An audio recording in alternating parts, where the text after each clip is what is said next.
नमस्कार मित्रों, आपका स्वागत है हमारे YouTube चैनल ज्ञान बिंदु पर। इस वीडियो के माध्यम से आज हम कक्षा 10वीं के काव्यखंड के प्रथम अध्याय क्षितिज भाग 2 के अंतर्गत प्रथम अध्याय सूरदास के पद के प्रश्नोत्तर आपके समक्ष प्रस्तुत करेंगे। थोड़ा सा सरलार्थ को देखते हुए आगे बढ़ते हैं। यहाँ पर यह पद सूरदास जी द्वारा रचित हैं। तो पहले पद में उद्धव जी को गोपियाँ कहती हैं कि उद्धव तुम बहुत ही अभागे हो, तुम भगवान श्री कृष्ण के साथ रहे हो लेकिन उनके स्नेह रूपी बंधन में नहीं बंधे हो। तुम कमल के पत्तों के समान ऐसे हो जैसे कमल के पत्ते जल में रहकर भी उन पर कोई दाग नहीं लगता है, और तुम इस तरह से तुम्हारा स्वरूप है, या तुम ऐसे हो जैसे जल की गागरी के ऊपर, तेल की गागरी के ऊपर जल की कोई बूंद नहीं जमती है। तुमने प्रेम रूपी नदी में पैर नहीं डाला है और ना ही तुम्हारे दृष्टि में श्री कृष्ण का रूप समाया है। वो तो हम ही अबला नारियां हैं जो श्री कृष्ण से इतना प्रेम करती हैं। दूसरे पद में गोपियाँ कहती हैं कि हमारे जो मन की इच्छा थी वो मन में ही रह गई। हम अपने मन की बात किससे कहें, हमसे वो किसी से कहे नहीं बनती है। हमें बहुत समय से उनसे श्री कृष्ण के आने की उम्मीद थी और इसी कारण से हमने तन मन के व्यथा को, कष्ट को सहन किया था। अब तुम्हारे इन योग संदेशों को सुन सुन करके हमारी विरह अग्नि और बढ़ रही है और हम विरह वेदना में जल रही हैं। जहाँ से हमें प्रेम का संदेश आना चाहिए था वहाँ से योग की धारा बह रही है। हम धैर्य कैसे धारण करें जब श्री कृष्ण हमारे स्वामी ने अपनी मर्यादा का पालन नहीं किया है।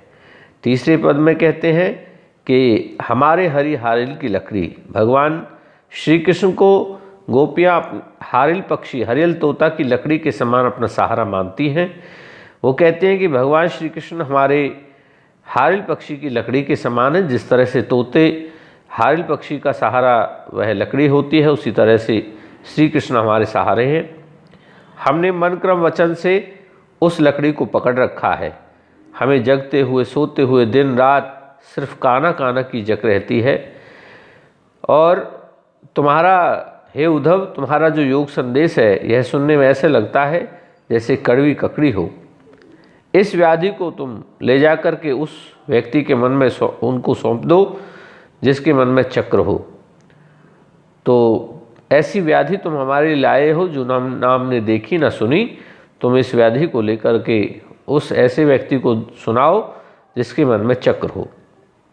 अगले पद में कहते हैं कि अब हरि लगता है राजनीति पढ़ाए हैं और समझी बात कहत मधुकर के समाचार सब पाए। हमने ये सब बातें मधुकर यानी उद्धव जी के द्वारा जो समाचार दिए गए हैं उससे समझ लिया है।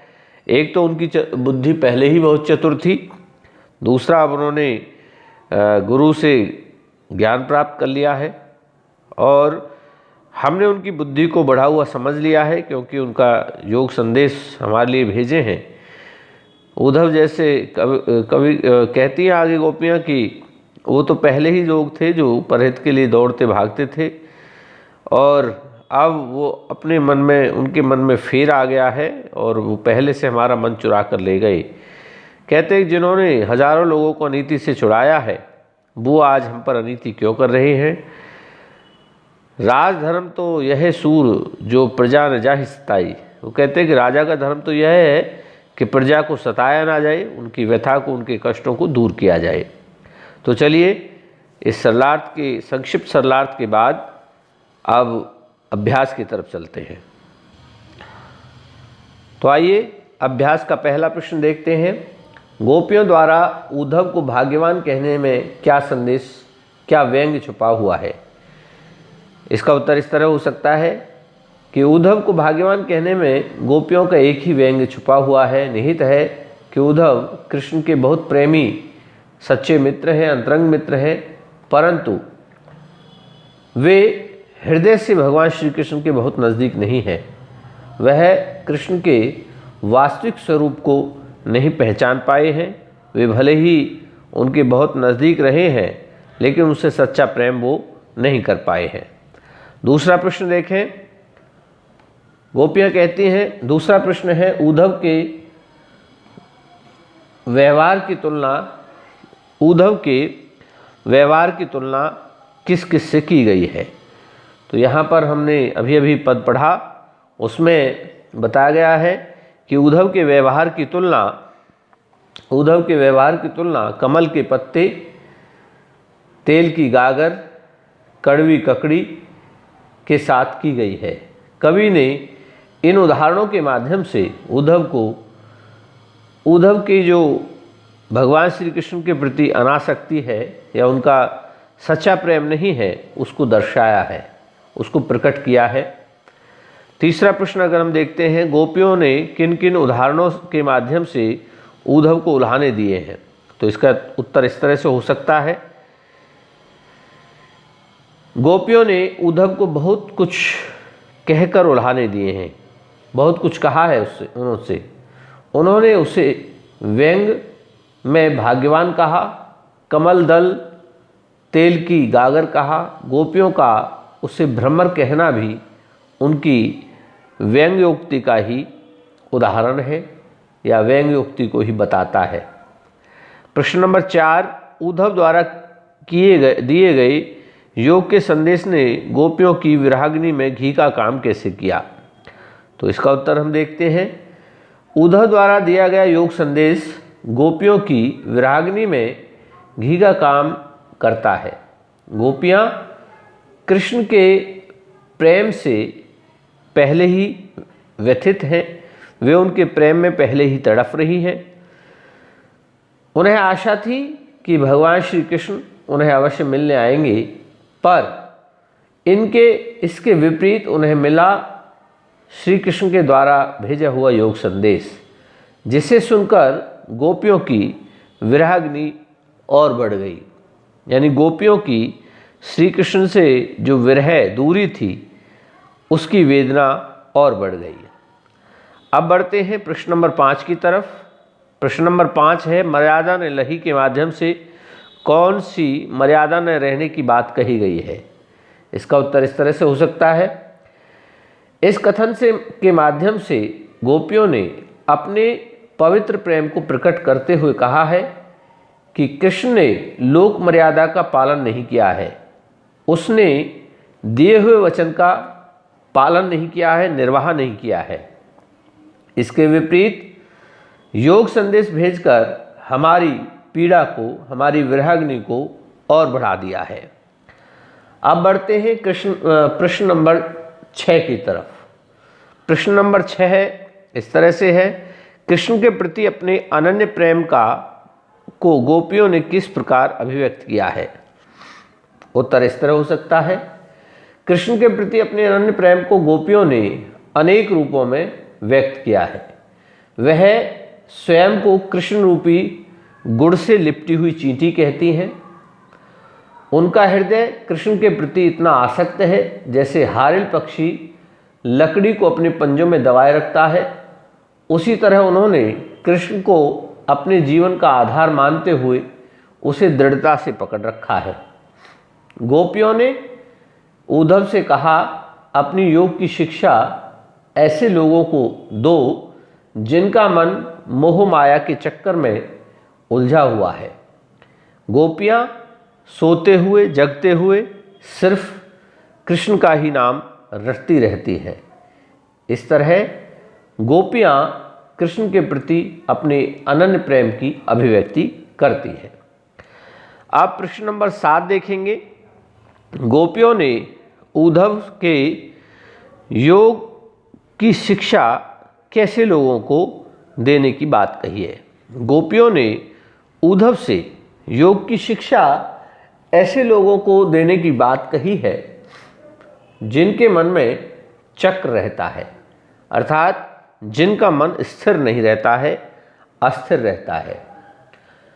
दूसरी तरफ देखें, गोपियाँ उद्धव पर एक और व्यंग करते हुए कहती हैं कि हे उद्धव, तुम्हारा योग संदेश हमारे किसी काम का नहीं है, क्योंकि हमारा मन भगवान श्री कृष्ण को समर्पित है।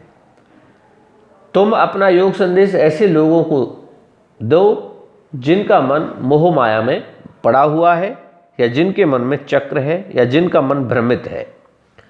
अब प्रश्न नंबर 8 देखें। प्रश्न नंबर 8 कहता है, प्रस्तुत पदों के आधार पर गोपियों का योग साधना के प्रति दृष्टिकोण कैसा है। इसका उत्तर इस तरह हो सकता है, सूरदास जी द्वारा रचित इन पदों को देखने पर पता चलता है कि गोपियां साकार ब्रह्म की उपासक हैं। साकार ब्रह्म माने जिनका स्वरूप है, जिनका आकार प्रकार है, ऐसे ब्रह्म श्री कृष्ण के उपासक हैं।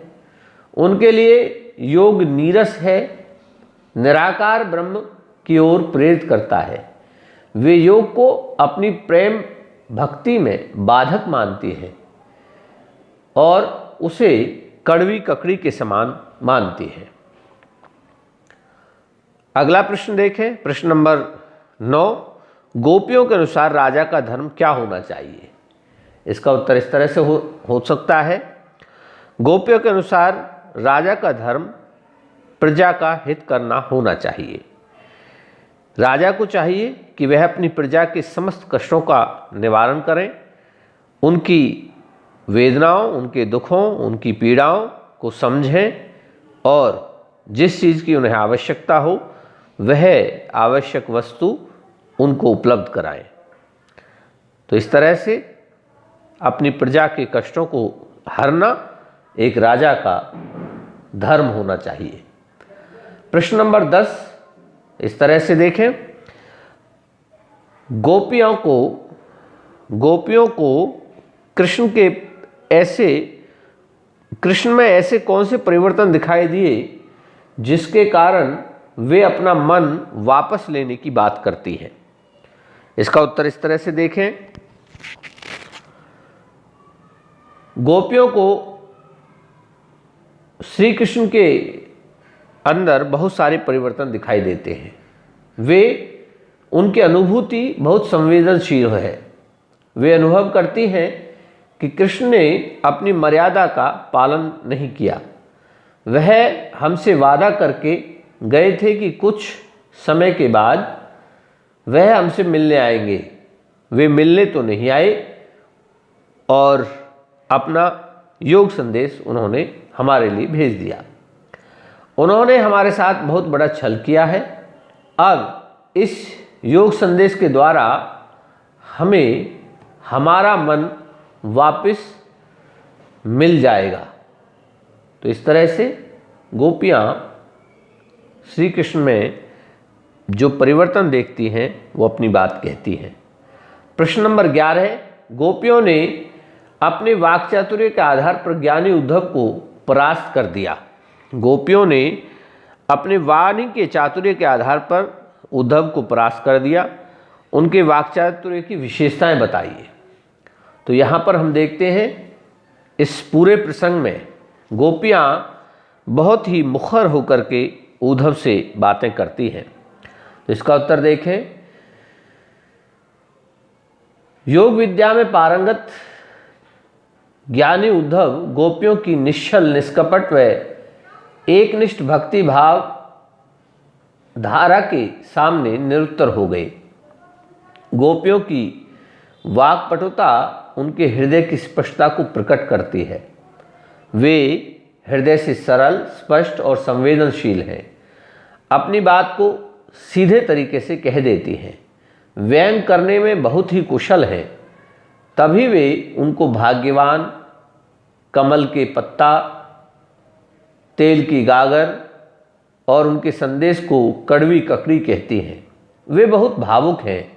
वे किसी भी कीमत पर कृष्ण के प्रति अपने प्रेम को छोड़ना नहीं चाहती हैं। वे सहृदय हैं। वे श्री कृष्ण से सच्चा प्रेम करती हैं। 12वां प्रश्न, संकलित पदों के आधार पर श्री कृष्ण के संकलित पदों के आधार पर सूर के भ्रमर गीत की प्रमुख विशेषताएं लिखिए। तो यह एक ऐसा प्रश्न है जिसमें सूरदास की एक तरह से काव्य शैली जो है उसको भी प्रकट करना है तो इसका उत्तर इस तरह से हो सकता है। सूरदास जी का भ्रमर गीत सगुण ब्रह्म की उपासना का सबसे अच्छा उदाहरण है। इस पूरे काव्य ग्रंथ में गोपियों की उत्कट प्रेम भक्ति की अभिव्यक्ति हुई है।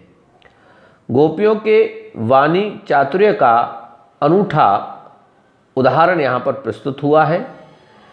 पूरे काव्य में सगुण और निर्गुण भक्ति का द्वंद्व दिखाया गया है, सगुण और निर्गुण भक्ति, और अंत में सगुण भक्ति की विजय दिखाई गई है। सूरदास जी के ये पद गेय पद हैं, गेय अर्थात गाए जा सकने वाले पद हैं। मंदिरों में अक्सर इन पदों को गाया जाता है।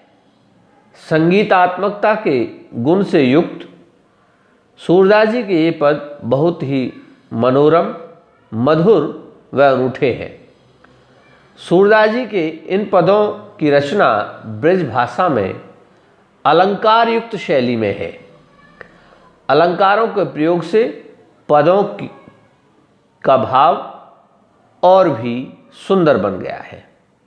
आगे प्रश्न आता है रचनाभिव्यक्ति से। पहला प्रश्न है गोपियों ने उद्धव के सामने तरह तरह के तर्क दिए हैं।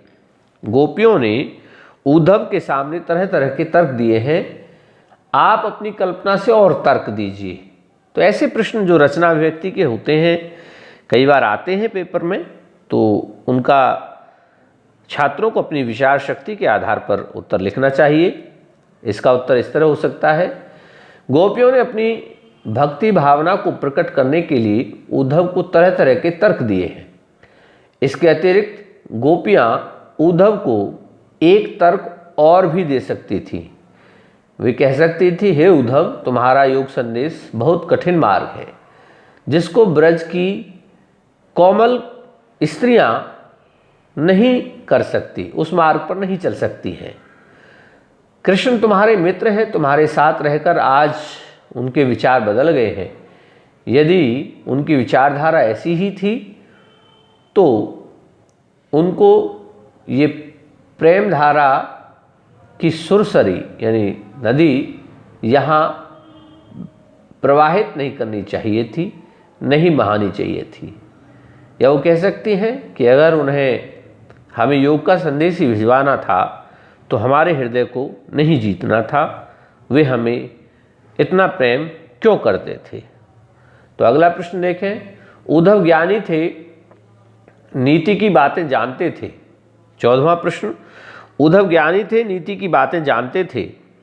गोपियों के पास ऐसी